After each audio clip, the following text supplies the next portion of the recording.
this is the roofing material that I have. It's left over from when we did our house. There's the house. Looks quite pretty, if you ask me. So, first we put on the drip lip. That goes underneath. yeah. So if you look at the end, you can see where I cut it and I rolled it. That way the corner is covered there. Oh, look at you. Yeah. Now if you come back over here, pick this up a little bit. Mm-hmm. This is a hidden fastener system, so we're not going to have any screws up in here. Mm-hmm. And we've already squared everything up. Yeah. Yeah, and we're keeping the line roughly the same all the way across here. Mm-hmm. And I got a little dead blow hammer here.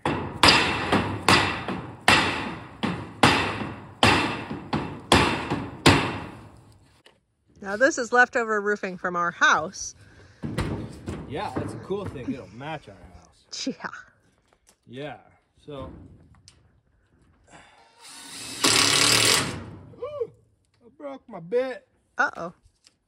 Too much magic. I need another bit out of my box. I think. Boxes around the corner on the. Oh, okay. Yeah, so we're gonna put a screw in every purlin all the way up. Mm-hmm. There are slots in some of these places, so I don't have to go through the sheet metal, but there's not slots in all of them. So I'm sure there's a standard distance apart you're supposed to put your purlin, but of course I did not know what that standard we're not. was. Well, yeah, 12, 16, 18. They're 18 on center. 18 on center. 16 on center probably would have been better. Well, they're pretty good. I had to work with the material that I had. So these slotted holes are 12 inches apart. Oh, good to know. Just for reference. I think normally you put this type of roofing down on top of sheeting also, which we are not doing. Either one. Since we're not putting it on plywood, we're going every purlin like we were advised to do. So here's where we're at. We are actually a little over in our roofing material, which means that our last panel here is going to come out too far beyond the 2x4 that we have there running lengthways. We could take it to our friend who shared some of his wisdom and tools with us and roll it with a professional tool that he has, which we are so grateful for the offer. But I think what we're going to do instead is just come along and tack up another layer of 2x4s. And that is what we are doing. So I've got these scrap 2x4 lengths, and I'm just coming along, and I'll probably wind up putting 3 screws in each one at each end and one in the middle. And we're just going to run up the whole length, and that'll put us just about perfect for this last panel. And then we'll come along here, because it does still overhang, and we'll just bend this tab down so that we can secure that down with the screws. Because this is a hidden fastener system, on the far end, there's no place to secure this last panel. So we were advised to take some weatherhead screws, which is what these are, and secure them every so often. That way high wind won't come along and try to rip our roof off. So this is what these look like, and there's like a rubber washer in there and a metal piece on top, and then it sandwiches down in your surface, and this rubber, I guess gasket is a better word, doesn't allow water to get underneath there and cause a leak. Of course, nothing is fail-safe when you're punching holes in your roof, but we also have this finishing piece which has a lip that'll come along and cover those screws as well, so they won't be exposed to as much water as they would otherwise. Now over here, we had to get a little bit Western with it because we're one long panel short. So what we're doing is shingling shorter panels over the top of each other. Now these are not designed to do that, and so what's happened is you have a ripple. Yep, you wind up with a big ripple down there where they come together. And so our fix, which, you know, as I mentioned, a little bit Western, is to take one weatherhead screw and put it in there to kind of hold down the end of it. Otherwise, we'd have like a big dome right here. Mm-hmm. Right. And so, do I love it? No. We're not going to go out and buy another giant sheet of roofing. If we could buy one sheet. I'm not sure we could either. And this will work just fine. And it's actually outside of where that structure is. And so if that does wind up leaking, it's not going to leak on the firewood. Really is not going to leak on the firewood. Aesthetically, it's going to look kind of funky, but no one's going to inspect our woodshed roof on the way up the driveway, I don't think. And if they do, I'm going to say that's their problem. We also mocked it up a minute ago and discovered that we're shooting for about a 7-inch overlap to make it look somewhat even. So that's what William is double checking right now. And then we have to put it down from one end. We can't lay the whole thing down because it won't go.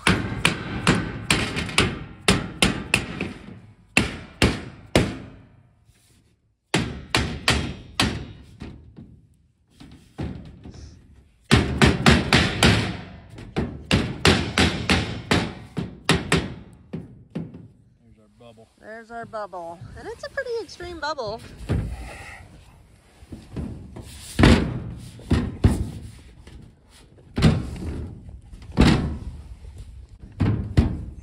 that was fun. Oh, yeah. Is that the fur one? Mm-hmm. Okay. Sure is. Put it like right in the center. Perfect.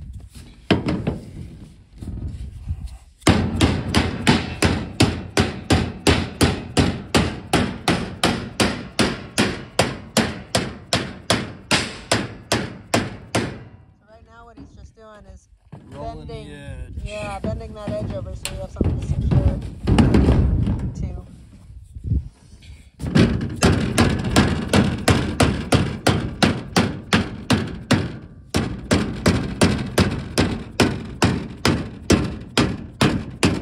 Looks perfectly passable. I like it. Time to put my side pieces on. And if you look at a professionally done roof, you will see that these are more than likely cut and folded. This is a woodshed and I am an amateur, so we're not going to do that. What I am going to do is take this to right about flush with this piece right here. And then we're going to come along with our weatherhead screws, and we're going to secure it to this piece here. We're going to do that all the way up, probably about 24 inches apart or so. Remember, the more holes you poke in your roofing, the more prone it is to leaks, even with hardware that is built for the purpose. So you don't want to go crazy with your weatherhead screws or any fasteners in a roof. So on the front here, we are going around the corner with it, and then we'll put the ridge cap piece over the whole front, but this is going to offer another point of protection so water doesn't get underneath there.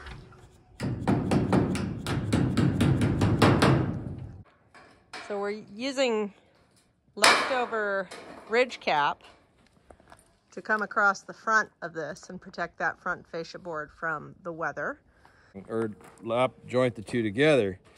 I would have came in a little closer myself, so this would have fit tighter into these grooves here, and then you would just bend this out a little bit like it's already bent. And sometimes you have to take and put a little 45 in there, so they slide into this real nice and easy. It'll probably work best if we do this together. And one of us is on the roof so we can see the other part. Okay. The other one holds it. Okay. All right, so we're up on top here, making sure that this top layer sits nice and easy on top of these ridges. So we need to put this straight up basically. Put a couple of our screws in it and then put the other piece in. We'll start with a couple, we'll put that other one in, and then we'll bend it over as we go down. Okay. All right, we have 2 screws tacked in there and it's standing up. And once he got the first one in there, because we could see really nicely where it needed to go, he measured the distance from the bottom of this to the bottom of the fascia board and matched that over here, so we knew where to tack it without bending it. A minute ago, I thought I hit record. She was beating on this. She's gonna hold up a second so I can explain something for a minute. You wanna show them the hammer? That's a dead blow hammer. That's a cheapo one. You can get it at Harbor Freight. We should probably be using a bigger one. The other thing we should probably be using is a rubber mallet because it'll have a little more give. So I don't know if you can see the little whoopties going on in the roofing. If somebody wants to pay us to have a rustic looking wood, brand new looking woodshed that's rustic already. Distressed, she said. I like rustic better, but whatever. Anyway, so I am putting a little pressure here. She's gonna put a little pressure down and beat on it closest to the crease because that's where we need the bend to continue to take place. We're gonna have a hard time getting a 90-degree bend out of this, or a little more than 90 degrees, which is what we need. Although I think we're gonna get close because what I'm doing is I started way over here and I worked my way this way and then I went back and did it again, and every time I'm taking another pass at it, it's getting better. So we'll see where it ends up by the time we're all the way done.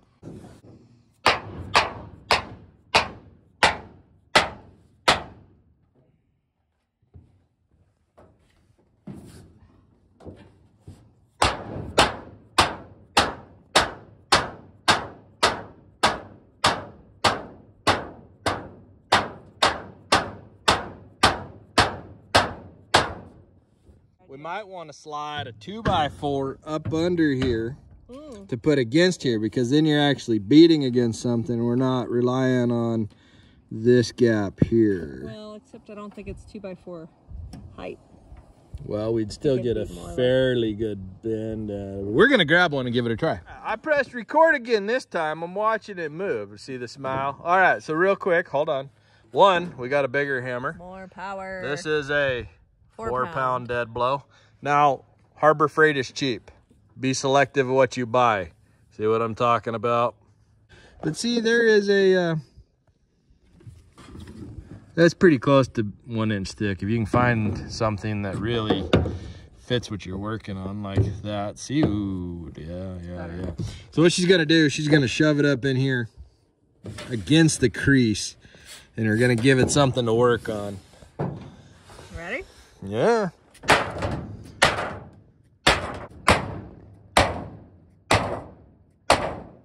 Like I said, rustic looking. Distressed. Yeah, I like the word rustic better. People will pay more for rustic. No, you'd be surprised what people will pay for distressed. You'd be surprised what people pay for. With that being mentioned, I probably got some ratty jeans if somebody wants to purchase them before I throw them away. They don't have enough holes in them. Oh, that's my other pair. Those are not fit for YouTube. I didn't know any of us were fit for YouTube, but they still keep letting this stuff roll. That's the fact. So the way that we are securing this down is by kind of shimming this material in between here and putting the weather heads down into it. Now, is this how professionals do it? Probably not, but it's how we're doing it.